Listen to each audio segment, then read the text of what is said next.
Ma mère s'est emparée du micro au mariage de ma sœur, prions tous pour ma fille, 40 ans et aucun homme ne la veut encore. 200 invités ont ri. Je me suis levé, j'ai souri et j'ai dit, maman, il est déjà là. Les portes de la salle de bal se sont ouvertes. Maman a laissé tomber le micro en voyant qui entrait. Ma mère s'est emparée du microphone au mariage de ma sœur et a dit devant 200 invités, prions tous pour ma fille Lorraine. 40 ans. Et aucun homme ne la veut encore. 200 personnes ont ri, toutes n'ont pas ri, certaines ont couvert leur bouche, d'autres ont fixé leurs assiettes, une femme à la table 6, j'ai appris plus tard que c'était une cousine du marié, a murmuré, oh mon Dieu, à personne en particulier. Mais suffisamment de gens ont ri pour remplir une salle de bal, assez pour que le son rebondisse sur les lustres et se loge quelque part entre mes côtes. J'étais assise à la table 9, près des portes de la cuisine. Si vous avez déjà été à un mariage et remarqué la table la plus proche de l'endroit où les serveurs vont et viennent en portant des assiettes sales, c'est la table 9, et c'est là que ma mère m'a placé. Entre un grand-oncle du marié qui dormait déjà et une amie de collège de quelqu'un qui vérifiait constamment son téléphone sous la table comme si elle chronométrait son évasion, le Langham Grand Ballroom, au centre-ville de Chicago. Avec ses lustres en cristal et ses centres de table d'orchidées blanches qui coûtaient probablement plus cher par table que mon premier mois de loyer après l'université. Ma sœur Chloé, la mariée, la belle, celle dont c'était censé être le mariage, avait la main sur la bouche à la table d'honneur, pas d'horreur, exactement, mais plutôt de l'embarras. Le genre que l'on ressent quand quelqu'un de sa famille fait quelque chose d'horrible et qu'on est lié à eux mais pas assez pour l'arrêter. Son nouveau mari Ryan lui a posé la main sur l'épaule, c'était un homme bon, il a eu la décence de ne pas rire. Ma mère se tenait devant la salle de bal dans une robe couleur champagne, assez proche du blanc pour faire une déclaration, elle tenait ce microphone comme si elle avait répété ce moment pendant 40 ans, et peut-être l'avait-elle fait. Ce que ces 200 personnes ignoraient de la femme à la table 9, c'est que je dirigeais une division de 2,3 milliards de dollars chez Archer & Weston. L'une des plus grandes firmes de conseil du pays, elles ignoraient que je supervisais 4000 employés dans 12 pays, elles ignoraient que 46 heures avant le mariage de ma sœur, le conseil d'administration avait voté à l'unanimité pour faire de moi la directrice des opérations. La plus jeune de l'histoire de l'entreprise. Elles ignoraient tout cela parce que je ne leur avais jamais rien dit, je n'avais jamais rien dit à personne dans cette pièce, ni à ma mère, ni à ma sœur, ni à la tante assise à côté de moi qui me serrait la main sous la table si fort que je sentais ses bagues s'enfoncer dans ma peau. Ma mère a fait une pause pour l'effet comique, elle a réellement fait une pause, comme si c'était une scène qu'elle avait travaillée. Je me demande parfois où j'ai pu me tromper avec celle-là, a-t-elle poursuivi, le micro a crépité sur le « TR » de tromper. Mais Dieu sait qu'elle a besoin d'une intervention divine à ce stade. Plus de rire, plus détendu maintenant, les gens avaient décidé que c'était acceptable de rire, parce que ma mère riait, et la mariée souriait à moitié, et personne à la table 9 n'avait éclaté en sanglots, donc ça devait aller. C'est comme ça que ces choses fonctionnent, si la cible ne saigne pas, ça ne doit pas faire mal. Un serveur s'est arrêté derrière ma chaise, tenant un plateau de flûte de champagne, il avait tout entendu, il m'a regardé avec la même pitié éphémère qu'on jette à une voiture en panne sur l'autoroute, puis on passe son chemin, il a avancé. J'ai baissé les yeux sur mon eau pétillante, les bulles continuaient de monter, minuscules, patientes, ne faisant que monter, j'ai regardé ma tante Patricia assise à côté de moi, elle avait 68 ans et des larmes coulaient sur ses joues, pas dramatiquement, juste des fuites. Comme quelque chose de trop plein qui avait enfin craqué. Patricia avait passé 30 ans à être l'autre femme que ma mère aimait rabaisser, d'abord sa cuisine, puis son poids, puis son mari, puis tout, elle était mon aperçu, mon attraction à venir. La femme que je deviendrais si je restais à la table 9 pendant encore 30 ans en appelant cela, maintenir la paix. Patricia m'a serré la main, elle n'a rien dit, elle n'en avait pas besoin, sa prise disait, ne deviens pas moi. J'ai posé mon verre, je me suis levé, 200 têtes se sont tournées, le silence qui a suivi n'était pas le genre dramatique que l'on voit dans les films, c'était pire, c'était le genre curieux. Le genre qui se produit quand un accident de voiture est imminent et que les gens ralentissent pour regarder. La robe bleu marine que je portais coûtait $80 chez Nordstrom Rack, aucun bijou à part la vieille Timex de mon père à mon poignet gauche, celle qu'il portait à toutes mes foires scientifiques, à toutes les pièces de théâtre scolaire que ma mère avait manquées. Tous les mardis soirs où il conduisait 40 minutes depuis Naperville pour m'emmener dîner, parce qu'il savait que j'avais besoin d'une personne dans cette famille qui se présentait sans condition. Papa est mort il y a 6 ans, crise cardiaque, rapide, il n'a pas souffert, ce que les gens disent quand ils ne savent pas quoi dire d'autre, j'ai gardé la montre, je l'ai gardée parce que quand je la regarde, j'entends sa voix, tu n'es pas la difficile, Lorraine. tu es juste celle qui pose les bonnes questions. J'ai lissé ma robe, j'ai regardé ma mère de l'autre côté de la salle de bal, elle souriait toujours, le micro était toujours dans sa main, 200 visages étaient toujours tournés vers moi, attendant la chute, je leur en ai donné une, en fait, maman. Ma voix est sortie comme elle sort dans les salles de réunion, stable, sans hâte, le genre de calme qui pousse les gens à se pencher en avant parce qu'ils savent que ce qui va suivre a été choisi avec soin. Il est déjà là. Les portes de la salle de bal se sont ouvertes, et ma mère, la femme qui venait de dire à 200 personnes qu'aucun homme ne voudrait jamais de moi, a laissé tomber le microphone, il a heurté le sol avec un bruit sourd que les haut-parleurs ont amplifié en quelque chose qui ressemblait presque à un battement de cœur, un battement fort et final, mais je m'avance. Car si je vous raconte la fin sans le début, vous penserez que c'était une vengeance, ce n'en était pas une, la vengeance demande de la planification et de l'amertume, et je n'avais ni l'un ni l'autre. Ce que j'avais, c'était 40 ans de silence, un bureau d'anglo 47e étage d'un bâtiment que ma mère n'a jamais visité, et un téléphone qui a vibré dans ma pochette exactement au bon moment. Laissez-moi vous ramener en arrière, car vous devez comprendre comment une femme qui dirige une opération de 2,3 milliards de dollars pour une entreprise Fortune 500 a fini par être assise à la table neuve au mariage de sa propre sœur, vêtue d'une robe à 80 $. Faisant semblant d'être personne, vous devez comprendre comment je suis devenu si doué pour disparaître que j'ai presque cessé de me trouver moi-même. J'ai grandi à Naperville, Illinois, à 40 minutes à l'ouest de Chicago si la circulation coopère, ce qui, en Illinois, n'arrive jamais, une maison à 2 étages sur Elmwood Lane, revêtement blanc, volets bleus. Une pelouse que mon père tondait chaque samedi matin en écoutant les Cubs sur une radio à transistor qu'il refusait de remplacer. De l'extérieur, la maison Mitchell ressemblait à toutes les autres maisons de cette rue, et c'était peut-être là le but, ma mère croyait profondément à l'importance de ressembler à toutes les autres maisons de la rue. Diane Ann Mitchell, née Crawford, enseignante de maternelle à Jefferson Elementary pendant 22 ans, si vous avez grandi à Naperville dans les années 80 ou 90, il y a de bonnes chances que ma mère vous ait appris à lasser vos chaussures et à partager vos crayons. Les parents l'adoraient, l'association des parents d'élèves l'adorait, elle apportait des biscuits au sucre fait maison à chaque vente de pâtisserie. Se souvenait de l'anniversaire de chaque enfant et a un jour organisé une collecte de fonds qui a rapporté 11 000 $ pour la bibliothèque de l'école, tout le monde aimait Madame Mitchell.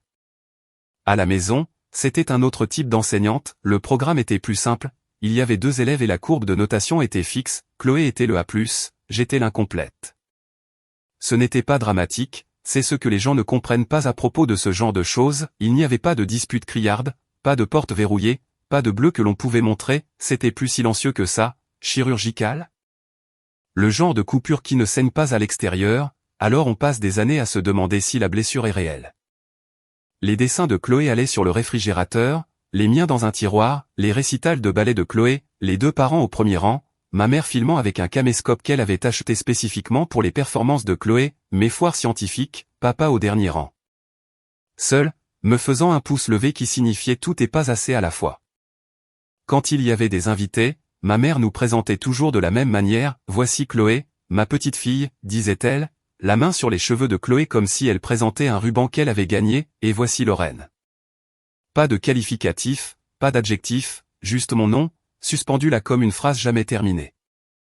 Mon père l'a remarqué, bien sûr qu'il l'a fait, Frank Mitchell était un homme tranquille, un expert en assurance qui passait ses journées à calculer les risques et ses soirées à essayer de les réduire à la maison. Il n'a jamais confronté ma mère directement, ce n'était pas sa façon de faire, au lieu de cela, il compensait, discrètement, constamment, d'une manière que ma mère ne remarquait pas ou choisissait d'ignorer.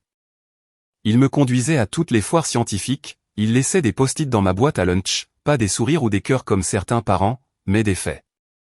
Il écrivait des choses comme « Savais-tu que les poulpes ont 3 cœurs ?» ou « Le cerveau humain utilise 20% de l'énergie du corps.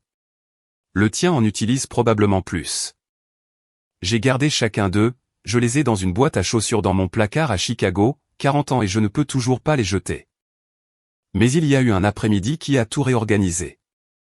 J'avais 14 ans, octobre, les feuilles sur Elmwood Lane avaient pris cette couleur orange brûlée qui est magnifique en photo, mais qui signifie juste que tout meurt.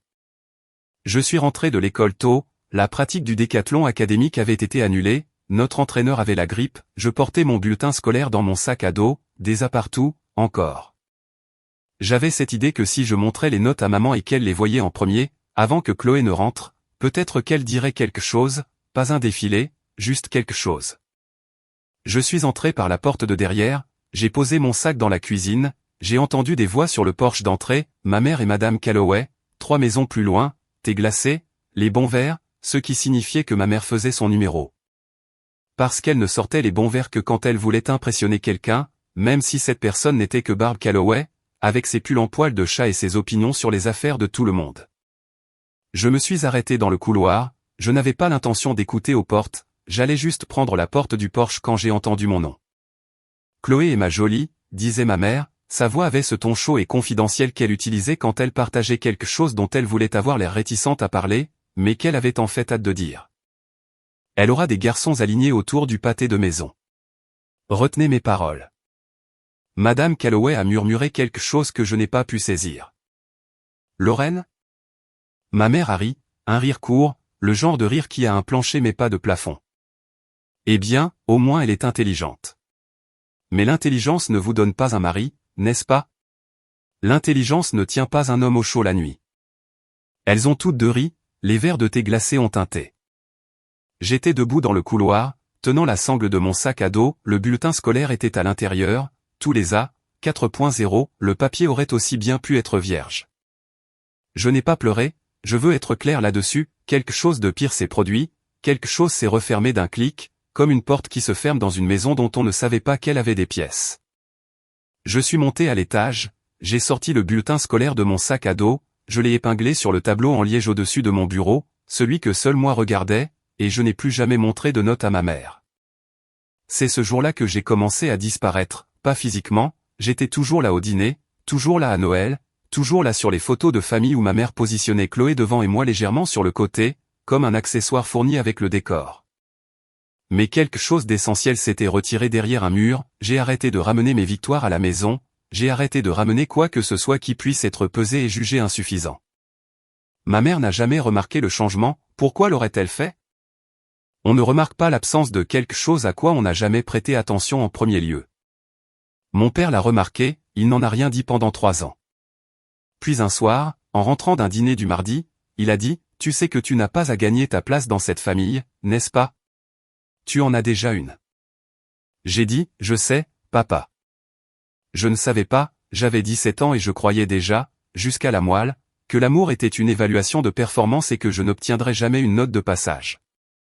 Il y a encore une chose de cette époque que je dois vous raconter, Thanksgiving, la même année, toute la famille chez nous, dinde, gratin de haricots verts, ma mère dirigeant le trafic dans la cuisine comme si elle dirigeait une symphonie, et tout le monde était légèrement désaccordé.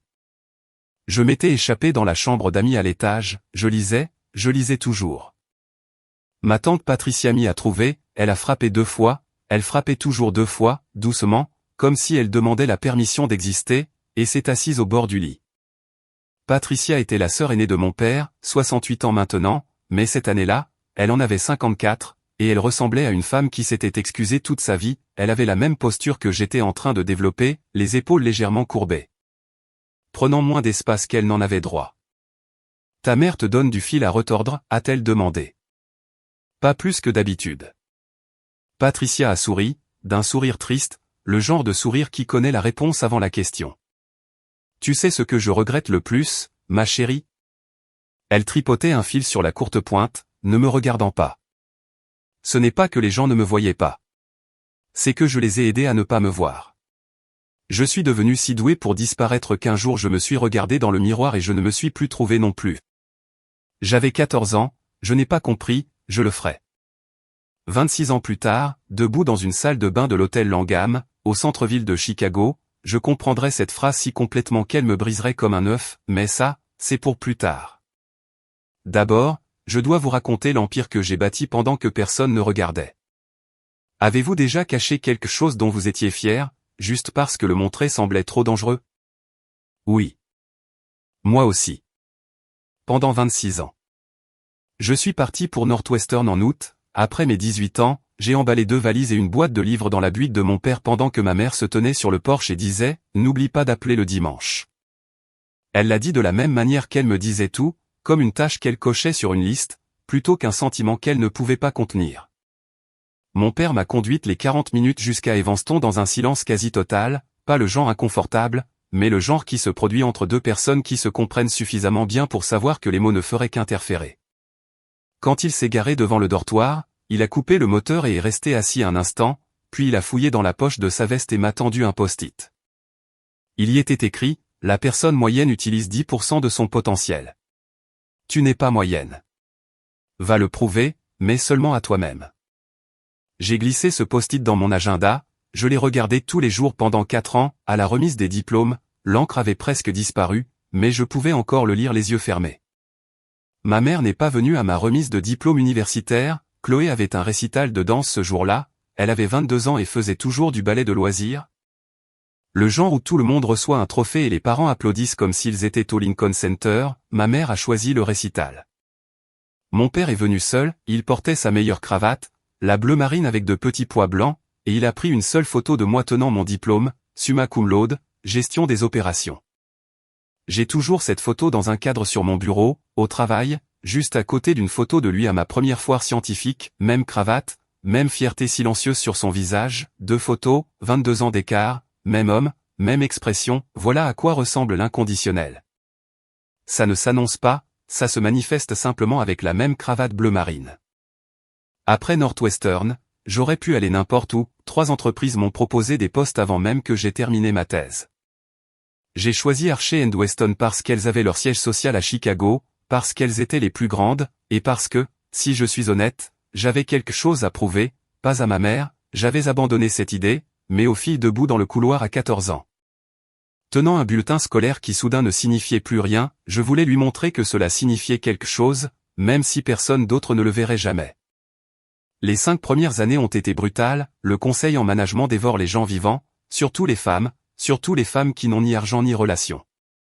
Je travaillais 16 heures par jour, j'ai appris à lire un compte de profit et perte comme mon père lisait les réclamations d'assurance, cherchant le chiffre qui ne correspondait pas, la ligne qui racontait une histoire différente du reste de la page.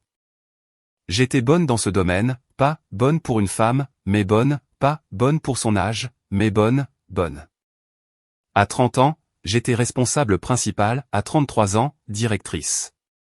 J'ai restructuré la division Asie du Sud-Est pendant une crise de la chaîne d'approvisionnement qui avait poussé 3 autres entreprises à quitter entièrement la région, nous sommes restés, nous n'avons pas seulement survécu, nous avons augmenté notre part de marché de 14% en 18 mois.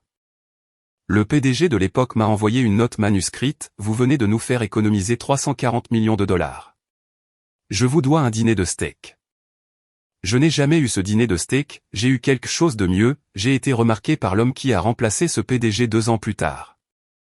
David Harrington est devenu PDG d'Archer & Weston quand j'avais 32 ans, il en avait 44 à l'époque, jeune pour un dirigeant de Fortune 500, divorcé, 2 fils en pension, et le genre de leader qui se souvenait des noms des concierges à chaque étage. Je ne l'ai pas rencontré formellement avant une présentation au conseil 6 mois après son entrée en fonction, je présentais le rapport d'opération trimestriel de ma division, 36 diapositives, 22 minutes. Quand j'ai eu fini, la salle de conférence est restée silencieuse pendant environ 4 secondes, ce qui, dans une pièce pleine de gens facturant à l'heure, est une éternité. David a dit, qui est-elle? Le directeur financier a dit, Lauren Mitchell.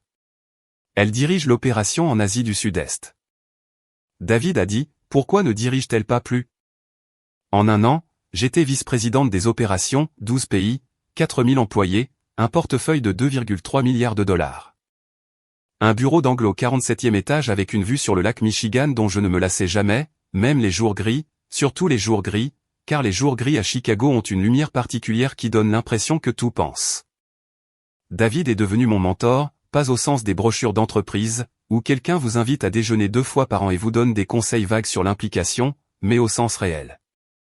Il me donnait les projets difficiles, il me disait quand j'avais tort, il me défendait dans des pièces où je n'étais pas encore invité. Et une fois, après avoir travaillé 40 heures d'affilée pour sauver une relation client que tout le monde avait abandonnée, il s'est assis en face de moi dans son bureau et a dit quelque chose que personne dans ma famille n'avait jamais dit, Lauren. Tu es la meilleure opératrice avec qui j'ai jamais travaillé. Pourquoi personne dans ta vie ne semble le savoir?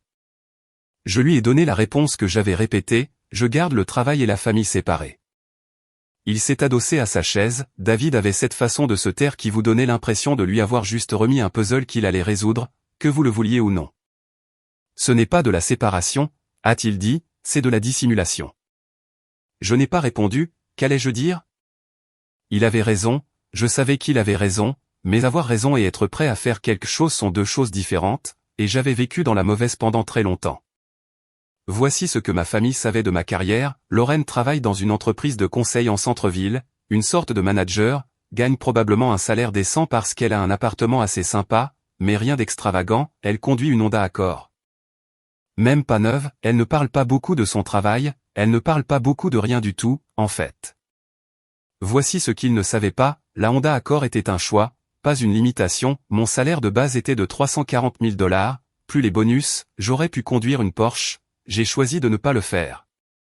De la même manière que j'ai choisi un appartement à Lincoln Park au lieu d'un Penthouse sur la Gold Coast, de la même manière que j'ai choisi des restaurants tranquilles plutôt que des galas, non pas parce que j'avais honte de l'argent, mais parce qu'à chaque fois que j'avais partagé une étape importante avec ma mère, elle avait trouvé un moyen de la minimiser. Quand j'ai été promue directrice, j'ai fait l'erreur de le mentionner lors d'un dîner de famille, la réponse de ma mère, tout ce succès et tu dînes toujours seul? Ça ne te dérange pas? Quand j'ai acheté mon premier appartement, j'ai envoyé une photo à Chloé, Chloé l'a montré à maman, la réponse de maman, un appartement pour une personne. C'est juste un mot chic pour eux solitaires, n'est-ce pas? Quand j'ai remporté le prix Women in Operation Leadership Award, une distinction de l'industrie accompagnée d'une plaque en cristal et d'un article dans un magazine commercial national, je l'ai mentionné à Noël, ma mère n'en a pas tenu compte. Elle a passé 3 heures à parler des fiançailles de Chloé avec Ryan, des détails de la bague, des options de lieu, de la liste des invités, ma récompense est restée dans mon sac comme une pierre que j'avais portée pour rien. Alors j'ai arrêté de ramener des choses à la maison, j'ai arrêté de mentionner les promotions, les augmentations, les récompenses, quoi que ce soit. La version familiale de Lorraine est devenue une esquisse simplifiée, la célibataire, la silencieuse, celle qui travaille trop et n'a pas de vie. Et la vraie Lorraine, celle qui dirigeait 12 pays et 4000 personnes, et restait éveillée jusqu'à 2 heures du matin à résoudre des problèmes qui affectaient les rapports de revenus trimestriels, lus par des actionnaires dans 14 fuseaux horaires. Cette Lorraine n'existait que dans les murs d'un immeuble de bureaux en verre au centre-ville, 2 personnes séparées par 45 minutes d'autoroute, même femme, même nom, des vies complètement différentes. David m'a demandé une fois pourquoi je n'emmenais jamais personne de ma famille aux événements de l'entreprise, d'autres dirigeants amenaient leurs conjoints, leurs parents, leurs frères et sœurs, moi je venais toujours seul. Ma famille n'est pas vraiment du genre à assister à des événements d'entreprise, ai-je dit. David m'a regardé avec cette patience tranquille qui faisait de lui un bon PDG et une personne gênante à qui mentir. Lorraine, a-t-il dit, je t'ai vu négocier un contrat de 400 millions de dollars sans scier. Tu n'as pas peur des événements d'entreprise. Tu as peur de ce qui se passe quand ces deux mondes se rencontrent. J'ai changé de sujet, il m'a laissé faire. C'était ça, David, il plantait la graine et puis s'éloignait, il ne l'arrosait jamais pour vous, il vous faisait confiance pour le faire vous-même. Il avait raison, bien sûr, j'étais terrifié par ce qui se passerait si les deux versions de moi-même entraient en collision, non pas parce que j'avais honte de l'une ou de l'autre, mais parce que j'avais passé 20 ans à construire un mur entre elles. Et je ne savais pas qui je serais si le mur tombait. J'étais sur le point de le découvrir. Chloé s'est fiancée un samedi d'avril, Ryan a fait sa demande à Millennium Park, genou à terre à côté du béant, ce qui est exactement le genre de demande que ma sœur adorerait, public, photogénique et immédiatement partageable. Elle l'a posté sur Instagram avant d'appeler qui que ce soit, 300 likes en 20 minutes. Ma mère l'a appris par une notification sur son téléphone, au moment où le dîner de famille a eu lieu 2 jours plus tard chez ma mère à Naperville, naturellement, parce que les choses importantes se passaient chez ma mère, ou ne se passaient pas du tout. Diane Mitchell avait déjà appelé 3 lieux, 2 fleuristes et un photographe qu'elle avait vu au mariage de la fille d'une voisine. J'attendais ça depuis le jour de ta naissance, a-t-elle dit à Chloé, de l'autre côté de la table, serrant les 2 mains de Chloé comme si elle acceptait un prix, ses yeux étaient humides, la performance avait déjà commencé. Ryan était assis à côté de Chloé, l'air légèrement dépassé, comme les hommes le sont quand ils réalisent qu'ils n'ont pas seulement demandé une femme en mariage, mais une famille. Ses parents, les Prescott, payaient la majeure partie du mariage, des gens de la classe moyenne supérieure de Winnetka, son père dirigeait une entreprise immobilière commerciale, sa mère, Sandra, était une directrice d'école à la retraite, de bonne personne, polie. Le genre de politesse qui vient du respect réel des autres êtres humains, pas le genre qui vient du désir qu'ils pensent que vous les respectez. Rien de tout cela n'a empêché ma mère de prendre le contrôle. En une semaine, le mariage était devenu l'événement de Diane Mitchell. Elle a choisi le lieu, le Langham, au centre-ville, parce qu'elle voulait quelque chose qui impressionnerait les gens, elle a choisi le thème de couleur, elle a choisi le pliage des serviettes. Les parents de Ryan écrivaient les chèques et ma mère les dépensait comme si elle avait gagné chaque centime. J'ai proposé d'aider avec le budget très tôt, j'aurais pu couvrir tout le mariage sans remarquer le retrait, mais je n'allais pas l'annoncer. Alors j'ai pris Chloé à part après le dîner un soir et je lui ai fait un chèque de 15 000 $. Pour tout ce dont tu as besoin, ai-je dit, fleurs, amélioration du groupe, n'importe quoi. Chloé a regardé le chèque, puis m'a regardé, quelque chose a traversé son visage, pas tout à fait de la culpabilité, pas tout à fait de la gratitude, quelque chose entre les deux qu'elle ne voulait pas examiner de trop près. Ne le dis pas à maman, a-t-elle dit, elle rendra ça bizarre. Je sais. Chloé a glissé le chèque dans son sac à main, elle n'a pas dit merci, pas alors, je me suis dit que c'était parce qu'elle était submergée par la planification, c'était plus facile que l'alternative. 3 mois avant le mariage, ma mère a envoyé le plan de table à Chloé pour approbation, Chloé me l'a transmis dans un message de groupe avec 4 demoiselles d'honneur et les mots, brouillon de maman, pensée. J'ai fait défiler jusqu'à mon nom, table 9. Si vous consultiez le plan de la salle de bal du Langham, la table 9 était dans le coin arrière gauche, à environ 2 mètres des portes battantes de la cuisine de service, les tables autour étaient remplies des grandes tantes de Ryan, de quelques amis golfeurs de son père. Et d'une poignée de personnes invitées par obligation plutôt que par affection. C'était la table où l'on place les gens qu'on doit techniquement inclure mais qu'on ne veut pas particulièrement que quiconque remarque. J'ai appelé Chloé. Table 9, ai-je dit, pas en colère, juste pour clarifier. Maman a dit que les tables d'honneur sont pour les couples. Puisque tu n'amènes pas de rendez-vous, elle a laissé sa phrase en suspens, je l'entendais choisir ces mots comme quelqu'un qui contourne du verre brisé. Ce n'est pas personnel, Lorraine. Tout ce que ma mère me faisait était personnel, c'était tout l'intérêt. Mais je n'allais pas me disputer pour un plan de table, j'avais géré les arrangements de sièges pour des délégations internationales de 40 personnes avec des égaux rivaux et des budgets d'armes nucléaires, je pouvais gérer la table 9. D'accord, ai-je dit. Tu pourrais amener quelqu'un, tu sais. Un ami. Un collègue. N'importe qui. J'aurais pu amener David, j'aurais pu amener n'importe laquelle des 12 personnes qui seraient venues sans poser de questions. Mais le mensonge avait sa propre logique, et la logique disait, ne lui donne rien qu'elle puisse utiliser, ne lui montre rien qu'elle puisse transformer en arme, assieds-toi à la table 9 et sois invisible, parce qu'invisible est sûr. Je vais bien, ai-je dit, et j'ai raccroché. Ma tante Patricia m'a envoyé un SMS ce soir-là, je suis aussi à la table 9. Au moins, nous aurons l'une l'autre. Suivi d'un smiley qui ressemblait plus à un drapeau blanc qu'à un emoji. Le dîner de répétition a eu lieu le vendredi précédent le mariage, dans un steakhouse du West Loop que le père de Ryan avait réservé, 30 personnes, la famille proche, le cortège nuptial, quelques amis proches. Ma mère portait une blouse en soie qu'elle avait achetée spécialement pour l'occasion et un collier de perles qu'elle disait à tout le monde être un cadeau de mon père, ce qu'elles étaient, un cadeau du 20e anniversaire qu'il avait économisé pendant 3 mois pour acheter. Elle les portait maintenant comme un accessoire de costume, un accessoire pour le personnage qu'elle jouait, veuve dévouée, mère altruiste, matriarche d'une famille parfaite. Pendant les présentations, elle a pris les parents de Ryan par le bras, un de chaque côté, comme s'ils étaient ses accompagnateurs, et les a fait circuler dans la pièce. Voici ma petite Chloé. Vous la connaissez déjà, bien sûr. Et voici son futur mari, Ryan, le jeune homme le plus merveilleux. Elle rayonnait, elle était le soleil, et tout le monde était censé graviter autour. Puis elle est arrivée à moi, et voici mon autre fille, Lorraine. La carriériste. Elle a dit, carriériste, comme on dirait, amateur, ou, passionné, quelque chose qu'une personne fait au lieu de quelque chose de réel. Toujours célibataire. 40 ans le mois prochain. Peut-être que l'un de vos neveux est disponible? Elle a ri. Les parents de Ryan ont souri à moitié. La pièce a fait ce bruit que fait une pièce quand quelque chose de gênant se produit, mais personne ne veut être celui qui le nomme. J'ai souri, je n'ai rien dit, c'était l'arrangement. Mais après le dîner, pendant que ma mère était aux toilettes pour rafraîchir son rouge à lèvres et son récit, Sandra Prescott m'a trouvé près du vestiaire.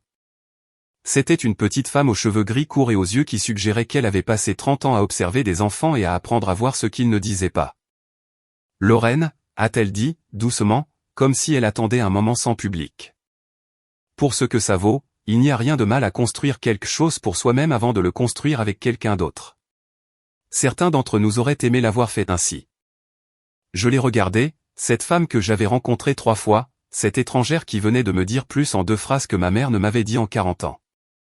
Merci, ai-je dit, et ma voix a fait quelque chose qu'elle n'avait pas fait depuis longtemps, elle s'est brisée, à peine, une fracture capillaire que j'ai refermée avant que quiconque puisse l'entendre. Sandra m'a tapoté le bras et est partie. C'était tout. Pas de discours, pas de drame. Juste une femme disant à une autre, je te vois. Tu n'es pas ce qu'elle dit que tu es. Je suis rentré chez ma mère ce soir-là parce que je restais dans mon ancienne chambre pour le week-end du mariage, Chloé était à l'hôtel avec ses demoiselles d'honneur, ma mère dormait déjà.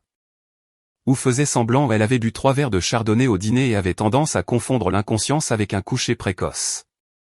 Je me suis allongé sur le lit étroit que j'avais utilisé jusqu'à mes 18 ans, la chambre sentait toujours les vieux livres et les sachets de lavande que ma mère mettait dans tous les placards, le plafond avait toujours les étoiles phosphorescentes que mon père avait collées quand j'avais 8 ans. La plupart d'entre elles avaient cessé de briller des années auparavant, 3 conservaient encore une faible lumière verte, assez faible pour les manquer si on ne cherchait pas, je cherchais. Mon téléphone a vibré sur la table de nuit, je l'ai pris. David Harrington. 22h47. Le conseil a voté cet après-midi. Unanime. Tu es notre nouvelle directrice des opérations. Effective lundi. J'ai besoin de ta signature sur les papiers de nomination avant que le communiqué de presse ne sorte. Je suis à la retraite de l'EC Geneva ce week-end. Où es-tu demain? Je descendrai. J'ai lu le message 3 fois. CO. Chief Operating Officer. Le poste pour lequel j'avais travaillé 8 ans sans jamais le dire à voix haute, parce que dire les choses à voix haute dans ma famille signifiait tendre un couteau à quelqu'un et lui montrer où couper. J'ai levé les yeux vers les 3 étoiles restantes au plafond. Vert. Vert. S'estompant. Toujours là. J'ai répondu.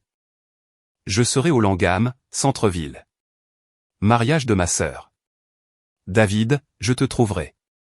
Attends-moi vers 19h30. Félicitations, Lorraine. Tu as gagné cela il y a longtemps. J'ai posé le téléphone, j'ai fixé le plafond. Dans 12 heures, je serais assise à la table 9, dans une robe à $80, et l'homme qui dirigeait l'une des plus grandes firmes de conseil du pays conduirait 90 minutes pour me remettre un titre que la plupart des cadres passent toute leur carrière à poursuivre. Et ma mère, la femme qui dormait à un mur de distance de moi, la femme qui avait passé 40 ans à me dire que je n'étais pas assez bien, n'en aurait aucune idée. À quel point maintenir la paix devient-il se trahir soi-même? Je ne connaissais pas encore la réponse, mais j'étais sur le point de l'apprendre devant 200 personnes. Je me suis préparé seul, pas par accident, mais par design.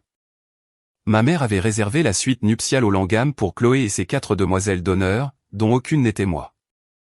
On ne m'avait pas demandé de faire partie du cortège nuptial, Chloé avait dit que c'était parce qu'elle voulait garder un nombre pair, et Ryan n'avait que 4 garçons d'honneur. J'avais dit que je comprenais, et je comprenais, j'avais compris des choses comme ça pendant 40 ans. Ma chambre d'hôtel était au 9e étage, un lit king size standard, assez bien, je l'avais réservé moi-même, payé moi-même, et je la quitterai demain matin sans que personne de ma famille ne connaisse le numéro de la chambre ou ne pose de questions sur le départ. J'ai pris une douche, j'ai séché mes cheveux, j'ai mis la robe bleu marine, celle à $80 de Nordstrom Rack qui me allait comme si elle avait été faite pour moi. Ce genre de chance que l'on a quand on a passé toute sa vie à ne pas attirer l'attention sur soi, on apprend ce qui fonctionne discrètement. J'ai attaché la Timex de mon père à mon poignet gauche, le bracelet en cuir se fissurait sur les bords, j'aurais dû le remplacer il y a des années, je ne le ferai jamais. Je me suis regardé dans le miroir de la salle de bain, pas un long regard, juste le genre fonctionnel, vérifiant le rouge à lèvres sur mes dents, un pli dans le tissu, le genre de regard qui fait l'inventaire sans poser de questions. Mon téléphone était posé sur le comptoir en marbre. Un message de David, envoyé à 6h14 du matin, en route. Devrait être là vers 19h30 ce soir. Ne signe rien avant que j'arrive. Je veux te remettre le stylo moi-même. J'ai souri à cela, David avait un sens de la cérémonie qu'il dissimulait sous un aspect pratique, il ne conduisait pas 90 minutes parce que sa signature ne pouvait pas attendre, il conduisait parce qu'il croyait que certains moments méritaient d'être vécus en personne. Je respectais cela, je le respectais. Dans une autre vie, dans une famille qui célébrait les siens, j'aurais parlé à ma mère de David il y a des années, non pas comme un intérêt romantique, mais comme la preuve que quelqu'un dans ce monde me regardait et voyait quelque chose qui valait la peine d'être investi. Mais ce n'était pas cette famille, et aujourd'hui n'était pas mon jour, aujourd'hui, c'était le jour de Chloé. J'allais m'asseoir à la table 9, manger le saumon, applaudir au toast, et signer mes papiers de directrice des opérations dans le hall comme une transaction commerciale, propre, calme, invisible. C'était le plan. La cérémonie s'est déroulée en extérieur, sur la terrasse jardin du Langham, octobre à Chicago, c'est un pari, on a soit une lumière d'automne dorée, soit une pluie de travers, il n'y a pas de juste milieu, nous avons eu la lumière. Elle traversait les arbres à cet angle bas de l'après-midi qui fait que tout ressemble à un souvenir, même pendant que ça se passe. J'étais assise au 3e rang, pas au premier, qui était réservé à ma mère, qui s'était positionnée au centre du siège côté allée comme si elle allait recevoir la communion. Elle portait la robe champagne, elle tenait un mouchoir dont elle n'avait pas besoin mais qu'elle tenait visiblement, au cas où quelqu'un oublierait qu'elle était la mère de la mariée. Chloé était magnifique, je tiens à le dire clairement, car ce qui s'est passé plus tard ne change rien, ma sœur a descendu cette allée dans une robe qui coûtait probablement plus cher que ma première voiture, et elle ressemblait à quelqu'un qui entre dans la vie qu'on lui avait toujours promise. Son visage était ouvert et certain, d'une manière que le mien n'avait jamais été, non pas parce qu'elle était plus courageuse, mais parce qu'elle n'avait jamais eu de raison de le fermer. Ryan se tenait à l'autel et a pleuré quand il l'a vue, de vraies larmes, pas des larmes de performance, je pouvais faire la différence, j'avais grandi en étudiant la différence. Les vœux étaient simples, le ministre bref, quand Chloé a dit « oui », j'ai senti quelque chose de sincère se mouvoir dans ma poitrine, du bonheur pour ma sœur, mêlé à quelque chose de plus lourd que je ne voulais pas nommer. Pas de la jalousie, je n'étais pas jalouse du mariage de Chloé, ni de son mari, ni de sa vie, j'étais jalouse de sa certitude, de la conviction absolue et incontestée qu'elle méritait d'être là, dans la lumière, d'être regardée. Je ne m'étais jamais tenu dans la lumière exprès, pas une seule fois, pas même dans les salles de réunion, je me tenais dans la compétence, je me tenais dans les résultats. Mais la lumière, celle qui n'a rien à voir avec la performance et tout à voir avec le simple fait d'être vu, je m'en étais toujours éloigné. Tante Patricia était assise à côté de moi, elle m'a serré la main pendant les vœux, ses doigts étaient froids et minces, et sa prise était plus forte qu'il n'y paraissait. Nous étions assises l'une à côté de l'autre lors d'événements familiaux pendant 30 ans, deux femmes en marge, regardant les personnages principaux vivre leur vie depuis les meilleures places. Après la cérémonie, les invités se sont dirigés à l'intérieur pour le cocktail, la salle de bal était en train d'être préparée pour la réception. Je me suis excusé, j'ai dit à Patricia que j'avais besoin d'aller aux toilettes, je n'avais pas besoin d'aller aux toilettes, j'avais besoin d'être seul pendant 3 minutes dans une pièce où personne ne me regardait, c'était tout. Juste 3 minutes sans arranger mon visage en quelque chose d'approprié, 3 minutes sans jouer le rôle de la fille qui ne s'en soucie pas, de la sœur qui n'est pas blessée, de la femme qui a choisi d'être seule et qui va bien avec ça, vraiment, honnêtement, complètement bien. La salle de bain près du hall était en marbre et laiton et avait un éclairage doux qui rendait tout le monde un peu meilleur qu'il ne le méritait. J'ai verrouillé la porte, j'ai posé mes 2 mains sur le comptoir, je me suis regardé dans le miroir, pas le regard rapide de ce matin, pas le regard d'inventaire, le vrai. La femme qui me regardait avait 40 ans, elle avait les yeux de son père et les pommettes de sa mère et une mâchoire qu'elle avait appris à serrer d'une manière très spécifique, légèrement en avant, légèrement relevée, ce qui signifiait « je vais bien ». J'ai toujours été bien.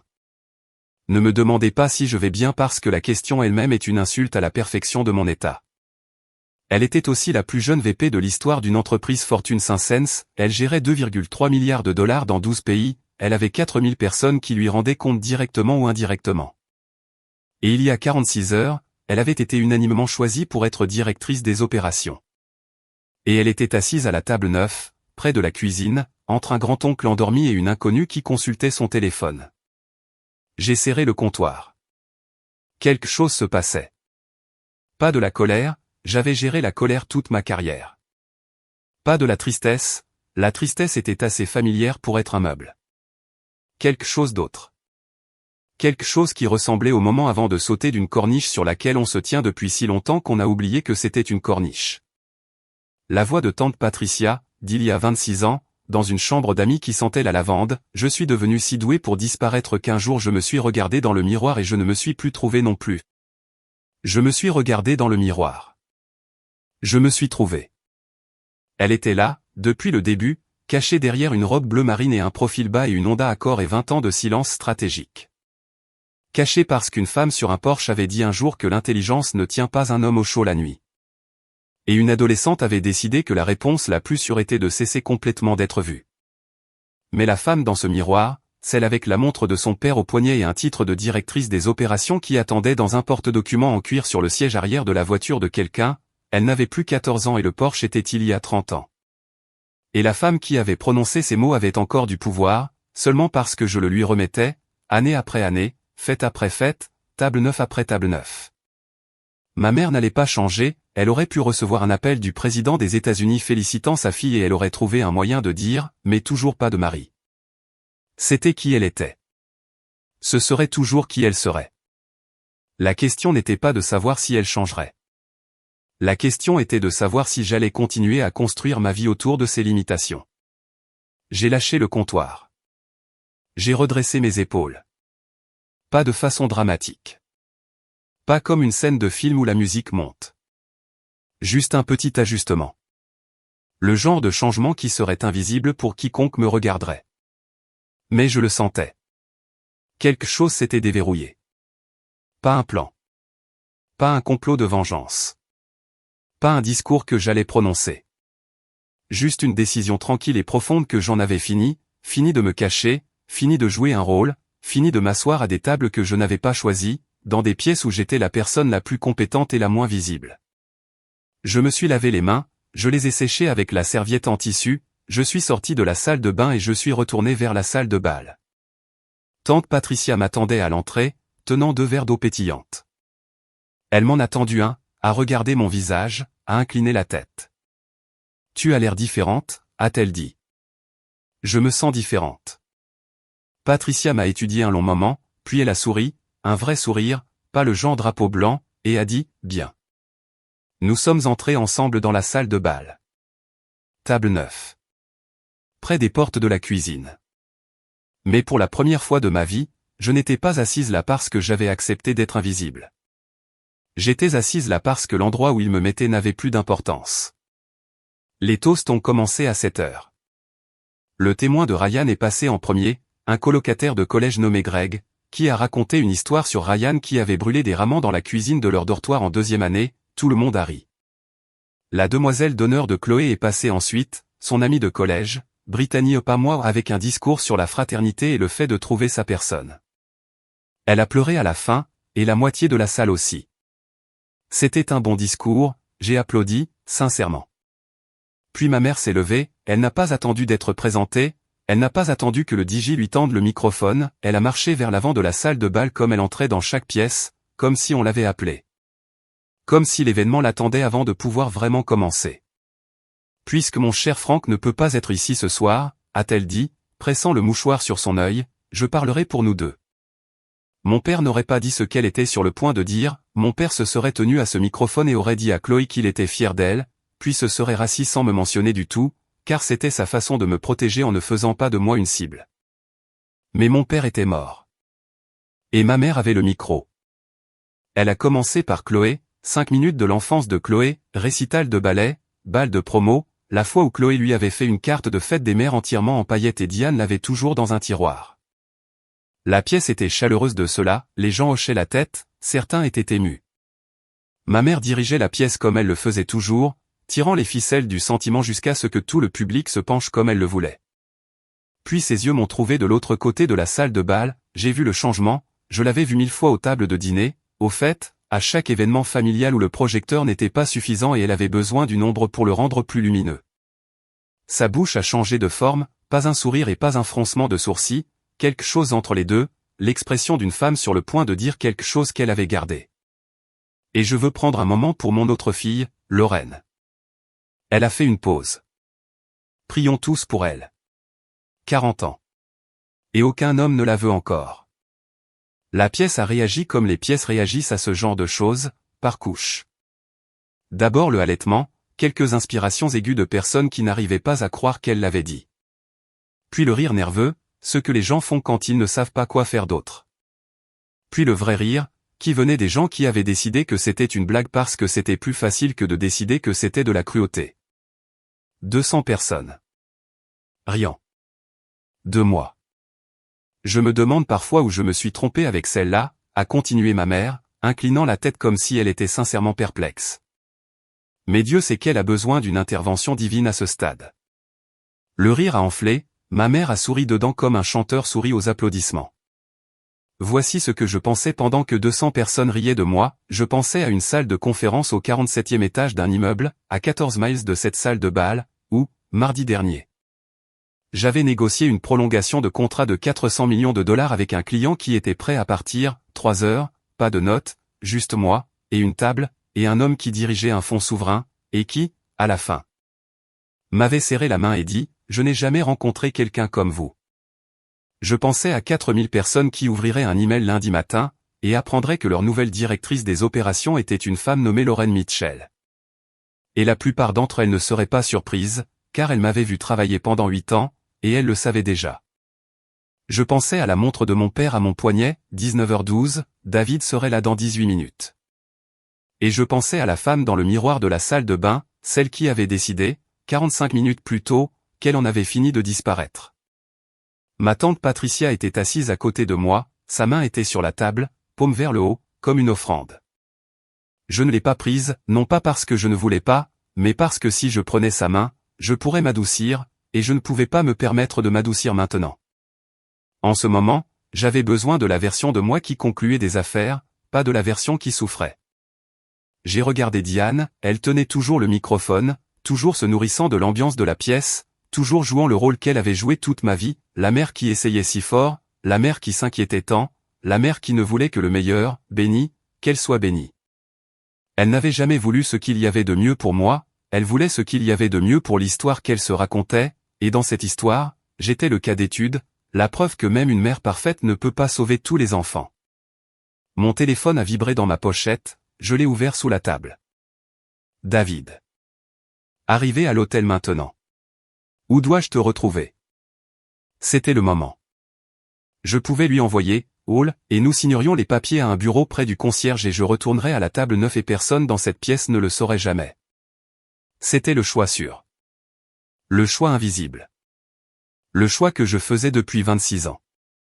J'ai regardé ma tante, les larmes qui coulaient toujours sur son visage, ses épaules courbées, petites, occupant moins d'espace qu'elle ne méritait. 68 ans et toujours en train de tressaillir. Je n'allais pas avoir 68 ans et tressaillir encore. J'ai tapé un mot, salle de bal. Puis j'ai rangé mon téléphone. J'ai pris mon verre d'eau pétillante, les bulles continuaient de monter, j'ai bu la dernière gorgée, j'ai posé le verre, je me suis levé. La pièce a tourné. Le sourire de ma mère a vacillé. Ce n'était pas dans son scénario, le cas d'étude n'était pas censé se lever. Le cas d'étude était censé s'asseoir à la table 9 et l'absorber. En fait, maman.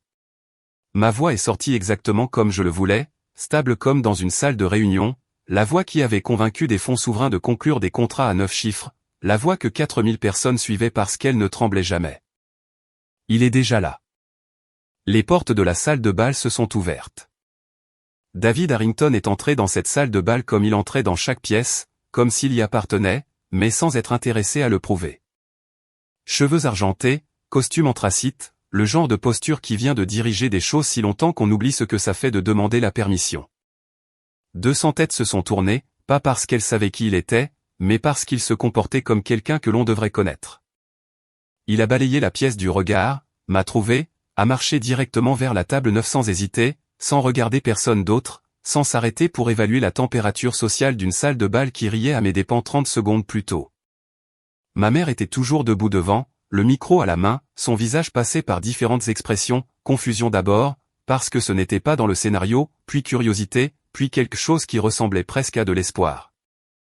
Parce qu'un bel homme en costume coûteux marchait vers sa fille célibataire, et peut-être que Dieu avait exaucé sa prière plus vite que prévu. David a atteint ma table, il ne m'a pas serré dans ses bras, il n'a pas embrassé ma joue, il m'a tendu la main. Désolé d'être en retard, Mitchell. Sa voix a porté, non pas parce qu'il projetait, mais parce que la pièce était devenue silencieuse et que le son voyage dans le silence. J'ai conduit depuis Lake Geneva. Je ne pouvais pas laisser cela attendre jusqu'à lundi. Il a ouvert un porte-document en cuir qu'il portait sous le bras, l'a posé sur la table, a décapuchonné un stylo. Le conseil a voté à l'unanimité vendredi dernier. À partir de lundi matin, vous êtes la nouvelle directrice des opérations d'Archer & Weston. Il a posé le stylo sur le document. Félicitations, Lorraine. Vous avez gagné cela il y a longtemps. La pièce n'a pas réagi immédiatement, il y a eu un écart, 3 secondes, peut-être 4, ou 200 personnes ont essayé de recalculer ce qu'elle voyait, la femme à la table 9, celle dont elle venait de rire, celle que sa propre mère avait qualifiée de pitoyable. Puis le père de Ryan s'est levé, Richard Prescott, immobilier commercial, le genre d'homme qui lisait le Wall Street Journal tous les matins avant le petit déjeuner et pouvait repérer un cadre fortune 500 à 100 mètres. Archer & Weston, a-t-il dit, pas un murmure, une déclaration. Êtes-vous David Harrington? David s'est tourné. Je le suis. Mon Dieu. Richard m'a regardé, puis Chloé, puis à nouveau moi. Votre belle-sœur est la nouvelle directrice des opérations d'Archer & Weston? David n'a pas corrigé la partie « belle-sœur », il a juste dit « elle est la meilleure opératrice de notre entreprise depuis 8 ans. Le seul regret du conseil est de ne pas l'avoir promue plus tôt. » Le recalcul a été instantané, on pouvait le voir se propager dans la pièce comme une vague, les gens se penchant les uns vers les autres, les téléphones apparaissant sous les tables, quelqu'un murmurant « c'est une entreprise fortune 500 ». La femme à la table 9 n'était pas ce qu'on leur avait dit, la femme à la table 9 était la personne la plus accomplie de cet immeuble, et elle était assise près des portes de la cuisine sans dire un mot. Oncle Gary a commencé à applaudir, lentement, délibérément, comme on applaudit quand on a attendu longtemps pour voir quelque chose être réparé. D'autres se sont joints à lui, cela s'est construit, pas une ovation debout, quelque chose de plus silencieux que cela, mais plus honnête, une reconnaissance qui était due depuis 30 ans. Tante Patricia avait les 2 mains pressées sur sa bouche, ses épaules tremblaient, pas de chagrin, mais quelque chose de l'autre côté du chagrin, 30 ans à voir sa nièce être rabaissée, et quelqu'un avait enfin dit à voix haute ce que Patricia avait toujours su et n'avait jamais eu le pouvoir de prouver. J'ai regardé ma mère, Diane était toujours debout devant la salle de bal, le microphone était toujours dans sa main, mais il avait glissé sur le côté comme si elle avait oublié qu'elle le tenait. Son visage était passé par l'espoir et la confusion, et avait atterri quelque part que je n'avais jamais vu auparavant, elle ressemblait à une femme debout dans une maison où tous les meubles avaient été réarrangés pendant qu'elle ne regardait pas. Tout était familier, et rien n'était à sa place. Elle a fait un pas vers moi, sa bouche s'est ouverte, la récupération commençait, je pouvais la voir se former derrière ses yeux, le récit qu'elle allait construire. Elle dirait qu'elle l'avait toujours su, elle dirait qu'elle était si fière, elle trouverait un moyen de se placer au centre de mon succès, comme elle s'était placée au centre de tout. Lorraine, j'ai toujours su que tu étais. Non, maman. 2 mots. Je n'ai pas élevé la voix, je n'en avais pas besoin. Elle s'est arrêtée, au milieu de sa phrase, au milieu de son pas. Le microphone est tombé de sa main et a heurté le sol avec un bruit sourd que les haut-parleurs ont capté et amplifié en un son unique, net et final. Personne n'a bougé pour le ramasser. Ma mère est restée là, seule. La robe couleur champagne qui avait semblé être une marque d'autorité 2 heures plus tôt ressemblait maintenant à quelque chose qu'une femme porte lorsqu'elle essaie d'être la mariée au mariage de quelqu'un d'autre. La pièce s'était déplacée autour d'elle, et elle était toujours debout là où le centre se trouvait auparavant, sauf que le centre s'était déplacé et que personne ne le lui avait dit. Un serveur est passé derrière elle, portant un plateau de flûte de champagne. Madame? Encore du champagne. Elle ne l'a pas entendu. Il a haussé les épaules et a continué son chemin. J'ai pris le stylo de David. J'ai signé la lettre de nomination. Ma main était ferme. La montre de mon père indiquait 19h34. David a dit, vous devriez fêter ça. Je l'ai regardé. Je crois que je viens de le faire. Il a souri, m'a serré la main une fois de plus, a refermé le porte-document, et est parti comme il était venu, sans avoir besoin de s'expliquer à qui que ce soit. Les portes de la salle de bal se sont refermées derrière lui. La pièce a expiré. Le reste du mariage s'est déroulé autour de moi comme la météo. Des gens sont venus à la table 9, non pas pour offrir leurs condoléances, mais pour se présenter. Des cousins que j'avais vus lors des fêtes pendant 20 ans ont soudain voulu savoir ce que je faisais dans la vie. Des amis de l'école de commerce de Ryan sont apparus avec des poignées de main et des cartes. Une femme de la table 3 a demandé si Archer & Weston embauchait. Pourquoi n'as-tu jamais rien dit à personne, a demandé un cousin éloigné nommé Dookie, j'en étais presque sûr, ne m'avait jamais parlé avant ce soir. Tu n'as jamais demandé, ai-je dit, sans amertume, juste avec précision, le genre de vérité qui n'a pas besoin de volume pour être entendue. Ma mère s'était retirée à sa place à la table d'honneur, elle était assise les mains sur les genoux, son champagne intact, fixant un centre de table comme s'il lui devait une explication. Les gens gravitaient autour d'elle sans s'arrêter, comme on gravite autour de quelque chose qui était autrefois important mais qui a été reclassifié. Personne n'était cruel envers elle, personne n'avait besoin de l'être, l'absence d'attention était suffisante. Pour une femme qui avait passé sa vie à organiser les pièces autour d'elle-même, être ignorée était la seule punition qui convienne. Chloé m'a trouvé près de la table des desserts, son mascara avait tenu, ce genre de détail que ma sœur remarquerait même au milieu d'un réarrangement familial.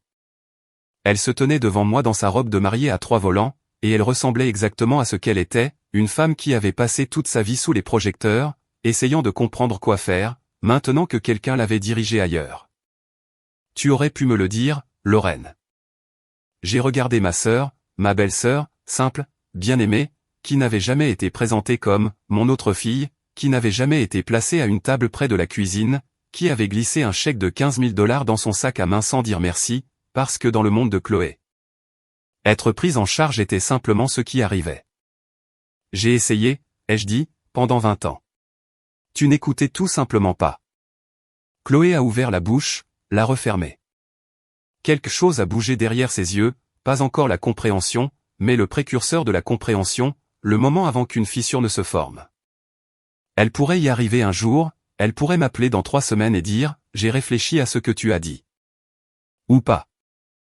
Je ne pouvais pas contrôler ça, j'en avais fini de contrôler les résultats pour des personnes qui n'avaient pas mérité l'effort. C'est ta nuit de noces, ai-je dit, va danser avec ton mari. C'est un homme bon. Les yeux de Chloé se sont remplis de larmes, elle a hoché la tête, elle s'est retournée et est retournée vers Ryan, qui l'attendait sur la piste de danse, la main tendue et le visage plein de ce genre d'amour simple qui, j'espérais pour elle, suffirait. J'ai trouvé tante Patricia près du vestiaire, elle tenait son manteau sur son bras, comme on tient les choses quand on ne sait pas si on part ou si on reste. Ses yeux étaient rouges, mais sa posture était différente, quelque chose avait changé en elle aussi, pas aussi dramatiquement qu'en moi, mais perceptiblement, comme une fenêtre qui avait été peinte et scellée pendant 30 ans, s'était ouverte d'1,5 centimètre.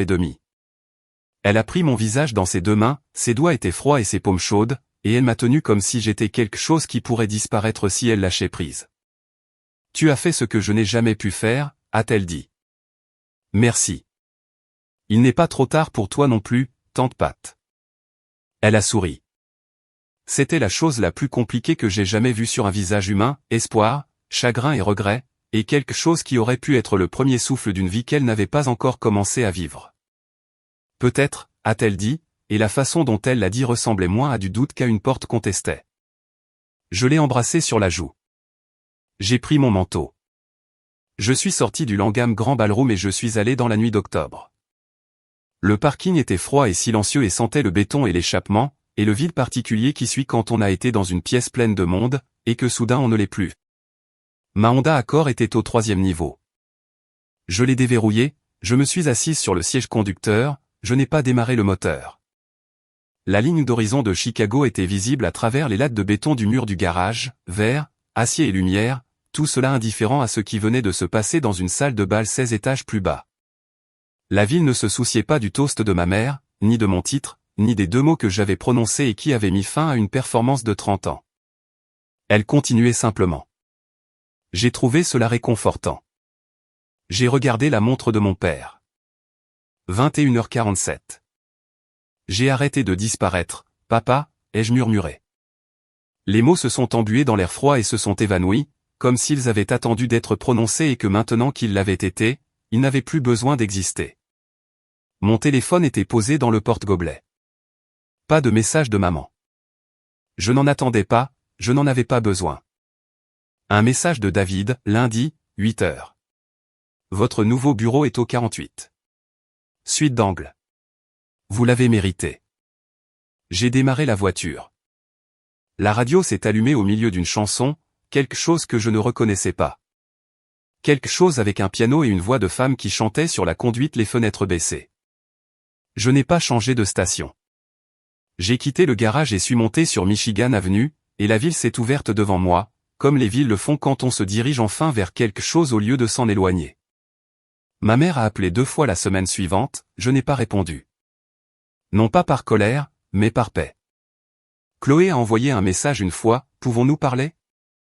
J'ai dit oui. Nous verrons. Tante Patricia s'est inscrite à un cours de collège communautaire le lundi suivant, 68 ans. Elle m'a envoyé une photo de sa carte d'étudiante, ses cheveux étaient en bataille, ses yeux étaient grands ouverts, et elle avait l'air terrifiée. Elle avait l'air vivante. Si vous avez caché qui vous êtes pour que quelqu'un soit à l'aise, je veux que vous sachiez une chose, la pièce est plus petite que vous ne le pensez, la table à laquelle on vous a mis ne vous définit pas, et la porte n'a jamais été verrouillée. Vous avez juste cessé d'essayer la poignée.